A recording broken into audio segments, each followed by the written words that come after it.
la disciplina de la Iglesia, el marco de la sumisión, la familia de Dios. Esto te escribo aunque tengo la esperanza de ir pronto a verte para que si tardo sepas cómo debes conducirte en la casa de Dios, que es la Iglesia del Dios viviente, columna y baluarte de la verdad. Primera de Timoteo 3, 14 al 15. Un amigo mío me cuenta que cuando era un estudiante universitario, una popular calcomanía para automóviles afirmaba con osadía: Jesucristo sí, la Iglesia cuando la necesito y con mis propias condiciones. Estos días los que concurren a la Iglesia están infectados con un virus de lealtad condicional, lo cual ha producido un ejército de autopistas, personas que hacen dedo. El autopista dice: usted compre el automóvil, pague los arreglos, el mantenimiento y el seguro, llene el tanque con gasolina y yo iré con usted. Pero si tiene un accidente se tendrá que arreglar solo y lo más probable es que yo le haga juicio. Muchas personas que van a la iglesia tienen una agenda similar. Ustedes vayan a las reuniones e integren las juntas y los comités. Ustedes lidien con los problemas, enseñen y entretengan a los niños y yo me uniré al paseo. Pero si las cosas no me convienen, los criticaré y me quejaré y probablemente me saldré del apuro. Mi pulgar está siempre listo para conseguir un mejor automóvil que me lleve. Esta mentalidad tipo McChristiana, comida rápida y al paso, constantemente chequea para ver qué hay de nuevo en el menú, por las dudas que haya una mejor oferta a unas pocas cuadras. Los McChristianos tienen un vocabulario que los distingue y utilizan frases tales como yo voy a o yo concurro a, pero no utilizan por lo general las palabras yo pertenezco a o soy un miembro de. Si usted es un miembro probado y verdadero y a largo plazo de una iglesia, lo siguiente podrá sorprenderle o no.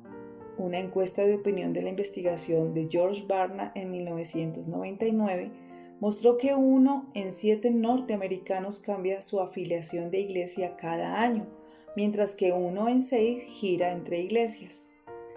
De modo que aquí en la primera década del nuevo milenio existe un fenómeno que hubiera sido imposible de imaginar en algún otro siglo: cristianos sin iglesia. Hay un enorme rebaño de cristianos profesantes que existen como autopistas nómadas sin responsabilidades, sin disciplina, sin discipulado, sin comunión, viviendo separados de los beneficios normales de las ordenanzas. En cuanto al por qué la Iglesia ha caído en algo así, los historiadores nos dicen que un énfasis exagerado en el cuerpo invisible de Cristo por los líderes evangélicos produjo una indiferencia arraigada por la Iglesia visible. El Dr. Robert Saucy escribe: en cuanto a la membresía en una iglesia invisible sin comunión con alguna asamblea local, este concepto no es jamás contemplado en el Nuevo Testamento. La Iglesia Universal, como la comunión universal de creyentes, se reunía en forma visible en asambleas locales. Mi esposo señala que otra de las razones por las cuales muchos cristianos no tienen iglesia es el individualismo histórico del cristianismo evangélico y el impulso norteamericano de raíz en contra de la autoridad. La inclinación natural es pensar que solo necesitamos una relación individual con Cristo y ninguna otra autoridad. Pero las mujeres que están decididas a colocar cada área de su vida bajo la disciplina del Evangelio deben decidir someterse a la idea de Dios de la Iglesia y llegar a valorar la Iglesia como lo hace Dios. En primer lugar, la Iglesia fue idea de Dios. Él la instituyó. Hechos 20:28 se dirige a los pastores de la Iglesia del Señor, la cual Él ganó por su propia sangre. La Iglesia debe ser importante para todos los creyentes porque es de suprema importancia para Jesucristo mismo. Después de todo, Él amó a la Iglesia y se entregó a sí mismo por ella. Efesios 5:25. ¿Acaso nos atrevemos a menospreciar lo que Cristo ama? Cristo atesora a la Iglesia visible. Él valora la estructura de la asamblea o reunión, que es lo que la palabra iglesia significa literalmente. Deuteronomio 4:10, 9:10, 31:30, Mateo 18:17, Hechos 5:11, Romanos 16:5, Primera de Corintios 1:2, Efesios 1:22 y 3:10, Hebreos 12:23. La iglesia visible es, por lo tanto, la reunión del pueblo de Dios, ya sean 2 o 3 creyentes que se reúnen o 5,000, Cristo está allí, porque donde están 2 o 3 congregados en mi nombre, allí estoy yo en medio de ellos. Mateo 18:20. Existe algo especial, valioso acerca de la reunión de creyentes, a diferencia del individuo que simplemente opera solo. Algunas de las otras maneras en que se describe esta reunión de creyentes, la iglesia, en las escrituras son el cuerpo, la familia, la casa, la novia, el edificio, el rebaño, el templo. El hecho de que las escrituras utilicen tantos términos descriptivos para describir a la iglesia nos demuestra su importancia. Dios desea que nosotros atesoremos a la iglesia visible. Examinaremos a las primeras 3 descripciones: el cuerpo, la familia y la casa. El cuerpo. Dado que la iglesia es la reunión del pueblo de Dios, la iglesia tiene que ver con las relaciones. Esto es especialmente claro en la comparación de la iglesia a un cuerpo. Así como el cuerpo físico está intrínsecamente interconectado, la iglesia también depende de la función correcta de cada parte en particular. Cuando falla una parte, todo el cuerpo se ve afectado. Mi esposo se rompió hace poco algunas de sus costillas cuando sufrió una caída, por encima del perro, sobre el suelo cubierto de hielo. A pesar de que el lugar lesionado era la parte superior izquierda de su espalda, el dolor le corría al pecho. Al compensar para proteger a la costilla lastimada, un grupo de músculos después de otro comenzaron a dolerle por simpatía. Tenía dificultad para dormir y trataba de evitar a toda costa toser, estornudar o reírse. De la misma manera, los miembros individuales de la iglesia están relacionados en una forma tan asombrosa que la salud del todo depende del funcionamiento sano de cada uno de nosotros. Ese es el gran desafío. Por supuesto, porque los creyentes venimos de muchos trasfondos diferentes y acarreamos nuestro equipaje individual al trasponer las puertas de la iglesia. De modo que a pesar de que seamos diferentes, debemos trabajar juntos en relación armoniosa, cada uno llevando a cabo las funciones que sean parte de la responsabilidad y el don que le hayan sido otorgados. Esa es la razón por la cual es tan importante componer los malentendidos y curar las partes heridas o rotas. No podemos darnos el lujo de dañar el funcionamiento adecuado del cuerpo de Cristo. El tema clave es la calidad de las relaciones y la respuesta mutua que tienen los creyentes los unos con los otros. Romanos 12, 13, 8 y 1 de Corintios 12, 12, 31. ¿Cuál es la parte más importante del cuerpo? La cabeza, por supuesto, porque el cuerpo no puede funcionar para nada sin la cabeza. Jesucristo es la cabeza del cuerpo. Dios sometió todas las cosas al dominio de Cristo y lo dio como cabeza de todo a la iglesia. Esta, que es su cuerpo, es la plenitud de aquel que lo llena todo por completo. Efesios 1, 22, 23. Y también de Efesios: más bien, al vivir la verdad con amor, creceremos hasta ser en todo como aquel que es la cabeza, es decir, Cristo. Efesios 4:15. Colosenses apunta también a Cristo. Él es la cabeza del cuerpo, que es la iglesia. Colosenses 1:18. Nuestro cuerpo funciona mejor cuando cada uno de sus miembros toma correctamente el impulso que le dicta nuestro cerebro. De la misma manera, nosotros funcionamos en relación correcta los unos con los otros en el cuerpo de Cristo cuando cada uno toma su impulso de la cabeza, es decir, Jesucristo. La familia. Estoy agradecida de que la iglesia sea retratada también como una familia, la familia de Dios, porque lleva nuestra interdependencia un paso más allá del uso de nuestros dones interrelacionados y el mero funcionamiento. Después de todo, una familia tiene que ver con las relaciones con amor. Una familia eterna. Por supuesto que recuerdo con absoluta claridad el nacimiento de mis 4 hijos. Desde el momento en que cada uno entró a este mundo, ellos comenzaron un sinfín de relaciones, con mamá, papá, hermanas, hermanos, abuelos, tíos, tías y primos. El convertirnos en miembros de la familia de Dios ocurre también en el momento en que nacemos. Cuando la persona vuelve a nacer, es nacido del Espíritu. Juan 3, 5, 8. Eso no ocurre por medio de la firma de papeles o por voto mayoritario. Ocurre cuando un individuo acepta a Cristo como Salvador y Señor. Inmediatamente la persona es nacida en una familia con un enorme potencial para las relaciones. Jesús hizo una declaración bastante sorprendente sobre la familia de Dios. Vienen después sus hermanos y su madre, y quedándose afuera enviaron a llamarle. Y la gente que estaba sentada alrededor de él le dijo: Tu madre y tus hermanos están afuera y te buscan. Él les respondió diciendo: ¿Quién es mi madre y mis hermanos? Y mirando a los que estaban sentados alrededor de él dijo: He aquí mi madre y mis hermanos, porque todo aquel que hace la voluntad de Dios, ese es mi hermano y mi hermana y mi madre. Marcos 3, 31, 35. Aquellos de nosotros que aman y valoran a su familia humana pueden hallar que este sentimiento ofende su sensibilidad. Jesús le otorgó a la familia eterna de Dios prioridad sobre vínculos de familia terrenal. Después del encuentro con el joven rico, Jesús le dio a sus discípulos una mayor comprensión sobre esta clase de familia. Respondió Jesús y dijo: De cierto os digo que no hay ninguno que haya dejado casa o hermanos o hermanas o padre o madre o mujer o hijos o tierras por causa de mí y del Evangelio, que no reciba 100 veces más ahora en este tiempo, casas, hermanos, hermanas, madres, hijos y tierras, con persecuciones, y en el siglo venidero la vida eterna. Marcos 10, 29, 30.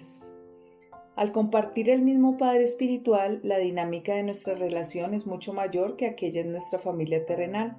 Es difícil aceptar esta verdad porque nuestra propia familia significa tanto para nosotros. Pero es cierto, aún las palabras elegidas para una familia de iglesia son significativas. John Dennis, nuestro antiguo colega y compañero pastor, me dice que el término anciano es un término basado en la familia, como abuelito, de modo que el anciano debe ser un líder piadoso y sabio, ansioso de proteger a su familia de iglesia. Las relaciones en la familia de Dios son eternas, a diferencia de aquellas de nuestra familia terrenal. Mary Lou Bailey, una viuda de nuestra iglesia, nos recuerda que el matrimonio terrenal es temporal. Mateo 22:30. Después de muchos años de servir al Señor como esposa, Mary Lou recibió el consuelo de una realidad más duradera cuando su querido esposo Joe falleció. Ella dijo que su tarea como esposa y madre de 7 hijos había sido muy gratificante. Pero ya no soy una esposa, afirmó. Existe una maravillosa seguridad en recordar que mi relación con Jesucristo es mi verdadera identidad y que nadie me la puede quitar. Mary Lou ha expresado una verdad espiritual importante. Las relaciones de nuestra familia de iglesia no acaban jamás. Nuestra relación con las hermanas y los hermanos que comparten el mismo Padre subsistirá por toda la eternidad. Crianza e instrucción.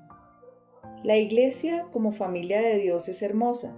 He tenido muchas madres, padres, tías, tíos, hermanas y hermanos espirituales durante los años, y estos miembros de familia han alimentado e instruido mi alma.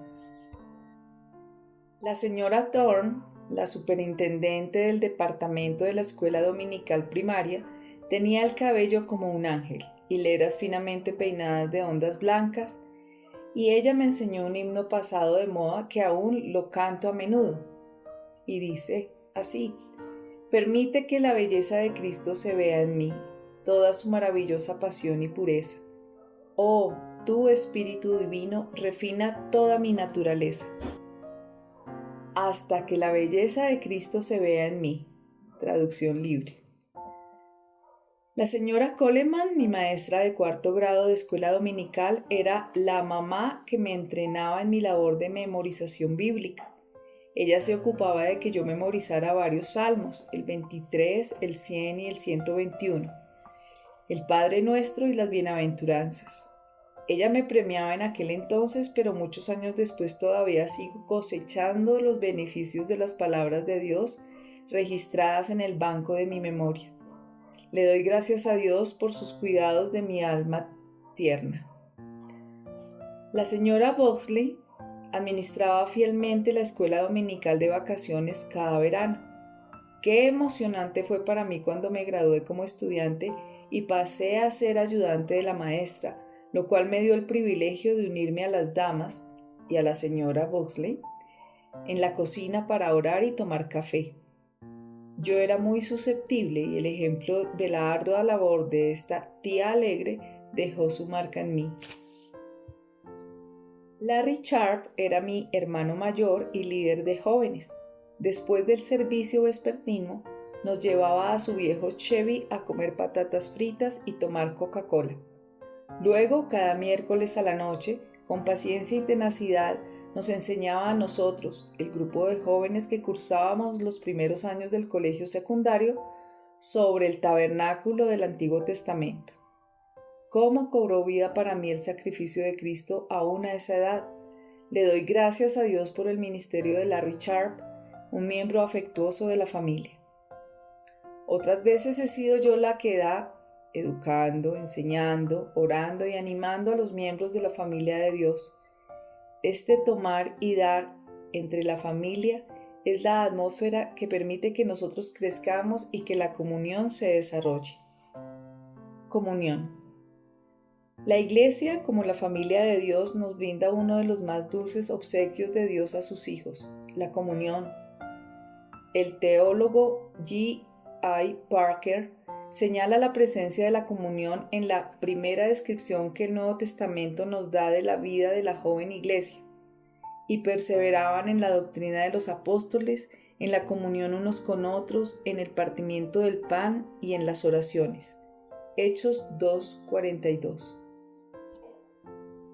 Parker pasa a explicar que la comunión apunta en dos direcciones, una vertical y otra horizontal.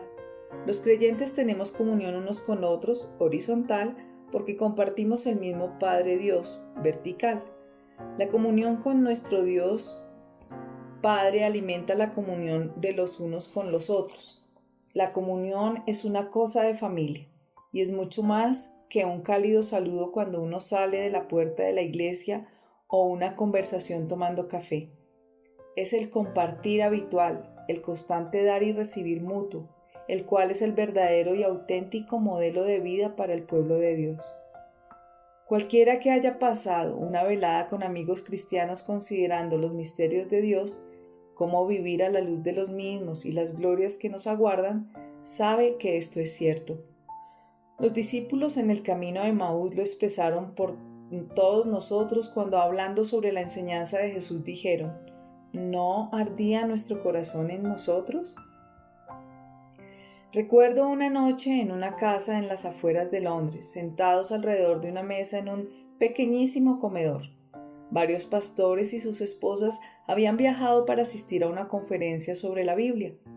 Nuestro anfitrión y nuestra anfitriona habían preparado un auténtico festín británico de Navidad con budín de pasas y especias y todo. A pesar de lo maravillosa que fue la cena, no fue lo más destacado de esa noche. Lo que recordamos con deleite es la fiesta espiritual, apretados hombro contra hombro, ciudadanos del mundo y, más importante aún, del mundo venidero. Soñamos juntos sobre cómo compartir las buenas nuevas del Evangelio de Dios. Perseverando en la doctrina, experimentamos comunión y fue maravilloso. La casa de la fe. ¿Quién no desearía tener la bendición de una familia que brinde un lugar donde podemos utilizar nuestros dones para la gloria de Dios, donde tener la oportunidad de recibir y dar tiernos cuidados y alimentación, además de relaciones reveladoras y eternas? Sin embargo, como en toda familia, las relaciones las mantienen los miembros por medio del comportamiento adecuado unos con los otros. De manera que debemos considerar el comportamiento correcto de los miembros en la casa de Dios. Este es un asunto que les interesa particularmente a las mujeres en nuestra cultura contemporánea. Las mujeres piadosas que están comprometidas a someterse al orden y gobierno de Dios deben acercarse con el corazón abierto a la enseñanza del Nuevo Testamento sobre la conducta de la mujer en la familia de Dios. Pablo le escribió a Timoteo, un joven pastor: esto te escribo, aunque tengo la esperanza de ir pronto a verte, para que si tardo, sepas cómo debes conducirte en la casa de Dios, que es la iglesia del Dios viviente, columna y baluarte de la verdad. Primera de Timoteo 3, 14, 15. Pablo atrae su atención al hecho de que, así como existe un orden dado por Dios para nuestra familia terrenal, también existe un orden similar para la familia de la iglesia. Dado que conversamos mucho sobre la enseñanza de Pablo para las mujeres en el resto del libro, aquí solo consideraremos las palabras más controvertidas. La mujer aprenda en silencio con toda sujeción, porque no permito a la mujer enseñar ni ejercer dominio sobre el hombre, sino estar en silencio. Porque Adán fue formado primero, después Eva. Primera de Timoteo 2, 11, 13. Dado que esta es solamente una pequeña sección en un capítulo en un libro mucho más extenso, mis comentarios apenas pueden ser detallados.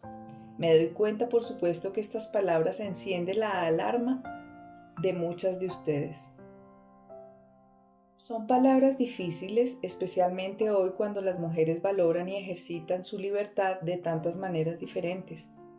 Pero nuestro compromiso de someter nuestra vida a la disciplina del Evangelio exige que recibamos todo lo que Dios nos ha dado en su palabra. En realidad, el centrar el Evangelio en esta área de la vida para la mujer cristiana actual no es diferente de cualquier otra área en donde ella esté luchando por someterse a la voluntad de Dios. La disciplina de la Iglesia exige que escuchemos y obedezcamos las partes difíciles de la palabra de Dios en la Iglesia, así como aquellas que son más fáciles de incorporar. John Piper escribe en The Pleasure of God sobre la necesidad de acoger positivamente las enseñanzas difíciles de las Escrituras. ¿Pueden las enseñanzas controvertidas cultivar la semejanza a Cristo? Antes de que conteste esta pregunta, hágase otra. ¿Existe alguna enseñanza bíblica que no haya sido controvertida? Yo no puedo pensar ni siquiera en una, menos aún la cantidad que todos necesitamos para el cultivo diario de nuestra fe. Por mucho que nos gustaría, no tenemos el lujo de vivir en un mundo donde las verdades más sustanciosas no sean opuestas. Si pensamos que podemos suspender nuestro juicio de todo lo que sea controvertido y alimentar nuestra alma con lo que quede de sobra, estamos viviendo en un mundo de fantasía. No queda nada. La enseñanza a las mujeres en Primera de Timoteo de aprender con serenidad, con toda sumisión, dirige nuestra atención a la actitud de nuestro corazón en cuanto al liderazgo de los hombres en la iglesia. Este pasaje me recuerda la advertencia que consideramos en el capítulo sobre el decoro de comportarse de una manera digna del Evangelio de Cristo. Nuestras acciones y palabras externas revelan lo que reside en nuestro corazón. ¿Creen que Dios desea lo mejor para ustedes? ¿Pueden confiar en su sabiduría al establecer el orden en la iglesia? Si es así, entonces la serenidad y la sumisión no serán un problema. Para poder comprender esta prohibición, no permito a la mujer enseñar ni ejercer dominio sobre el hombre, sino estar en silencio, versículo 12, debemos prestar atención a lo que no dice. Mi esposo explica en su comentario 1 y 2 Timoteo y Tito. Estas instrucciones no le prohíben a una mujer enseñar o tener autoridad en el mercado o la academia o la plaza pública. Tratan sobre el orden en la iglesia. Ninguna de estas directrices permite que el hombre dentro de la iglesia, en virtud de su sexo, ejercite autoridad sobre las mujeres en la iglesia. Dicha autoridad, más generalmente explícita, existe únicamente dentro del pacto sagrado del matrimonio y la familia, y luego debe ser únicamente ejercitada con el espíritu de generosidad de Cristo. Comparen Efesios 5, 22, 23. Noten asimismo que las instrucciones de Pablo no tienen nada que decir sobre la igualdad de hombres y mujeres.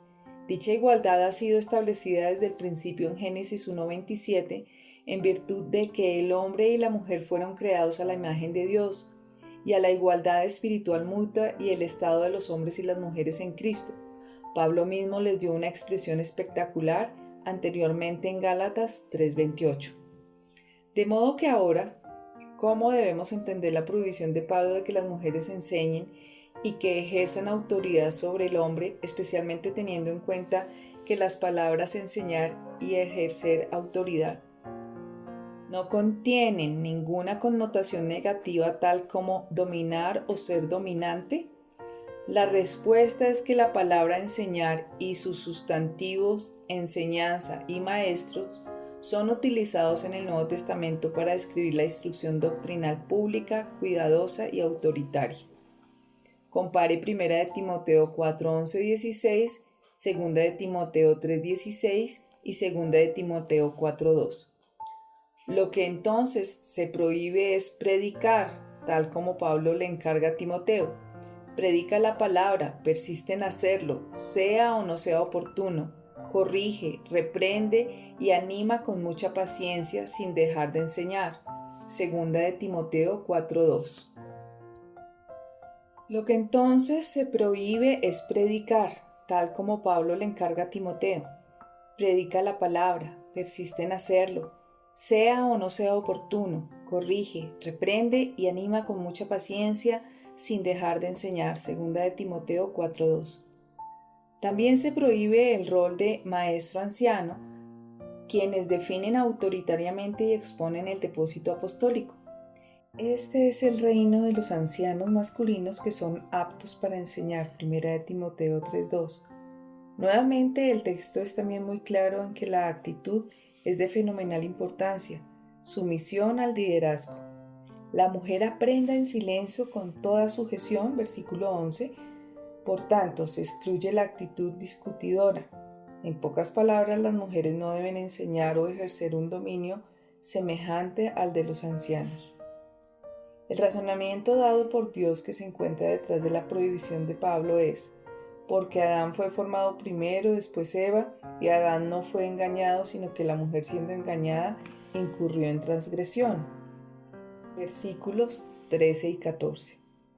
Pablo cimentó el orden de la autoridad en la iglesia sobre el orden de la creación antes de la caída. Adán vino antes que Eva. John Scott, refiriéndose a esta apelación al orden de la creación, dice: todos los intentos de liberarnos de la enseñanza de Pablo sobre el liderazgo, con base en que está equivocada, es confusa, sujeta a la cultura o específica de esa cultura, no ha tenido éxito. Permanece obcecadamente allí. Está enraizada en la revelación divina, no en la opinión humana, y en la creación divina y no en la cultura humana. Por lo tanto, en esencia, debe ser preservada como poseedora de una autoridad permanente y universal. En una entrevista posterior de gran alcance con la revista Christianity Today, él reafirmó enfáticamente su posición. Pero luego, no puedo descartar la preponderancia masculina en la manera galante en la cual algunas feministas evangélicas lo hacen. Existe algo en la enseñanza paulina sobre la autoridad que no puede ser ignorado como un fenómeno puramente cultural porque él lo arraiga a la creación. Puede ser que su exégesis de Génesis 2 no sea difícil, que las mujeres fueron hechas después que los hombres, de los hombres y para los hombres, pero él arraiga su argumento en la creación. Tengo una opinión muy alta de la autoridad apostólica. No me siento capaz de rechazar la exégesis de Pablo. Y tampoco nos sentimos capaces nosotros. Debemos vivir con júbilo el buen orden de Dios. Es mejor para nosotros, para la iglesia y para todo el mundo tan necesitado. Si pensamos que Eva era más crédula que Adán, no entendemos para nada el versículo 13. Y esa es la razón por la cual ella fue engañada e incurrió en transgresión. El pecado de Eva no era la inocencia, sino un intento deliberado de derrocar el orden de la creación. Ella tenía la esperanza, al comer del árbol, que sus ojos se abrirían y ella sería como Dios. Comparen Génesis 3:5. Como explica Philip Jensen, El pecado de Eva involucraba el derribamiento del orden de la creación y la enseñanza de su esposo. De igual manera, el pecado de Adán provino de escuchar, entre comillas, a su esposa, en el sentido de prestar atención y seguir la instrucción de ella. Él fue enseñado por ella y por tanto se colocó a sí mismo bajo su autoridad y revirtió el buen orden de Dios de la creación. Las verdades difíciles pero buenas. Se han escrito muchos volúmenes para tratar las objeciones al significado aparente de la enseñanza de Pablo en 1 de Timoteo y para respaldarlo. Como mujeres que anhelamos someter cada área de nuestra vida al señorío de Jesucristo, debemos prestar atención a este asunto. Como lo señaló el Dr. Piper, no tenemos el lujo de elegir lo que nos gusta en las Escrituras y descartar lo que nos resulta poco placentero. La mujer piadosa debe llegar a amar la verdad de Dios. Sus mandamientos no son gravosos, dice 1 de Juan 5:3. El teólogo Peter Bolt lo dice muy bien. No es toda la palabra de Dios buena para nosotros, ya sea que al principio tenga un sabor amargo o dulce, una sensación que tan a menudo depende de la que hayamos estado masticando previamente. No deberíamos alterarla o rechazarla o aceptarla de mala gana. Debería ser aceptada gustosamente como un don de vida de nuestro Creador y Redentor amado. Diga lo que diga la palabra de Dios, seguramente debería ser recibido como evangelio, las buenas nuevas de Dios. Gotea dulce miel del panal de Dios. No duden en tomar el lugar al que tienen derecho en el cuerpo de Cristo, la familia de Dios, la casa de la fe. Tanto de nuestra vida como instructoras y siervas talentosas de Dios será vivido dentro de las relaciones que encontremos allí. No abandonemos la asamblea de creyentes, porque esa es la voluntad de Dios en el Evangelio. Renueven su mente. ¿Por qué no hay mayor cantidad de personas tomando el compromiso de ir a una buena iglesia? De acuerdo con Hebreos 12, 22-24, ¿qué tesoros espirituales se encuentran en la iglesia? Díganlo con sus propias palabras y luego agradezcan a Dios por cada uno de ellos. ¿Qué les sugiere la imagen de la iglesia como el cuerpo de Cristo? Efesios 1 del 22 al 23.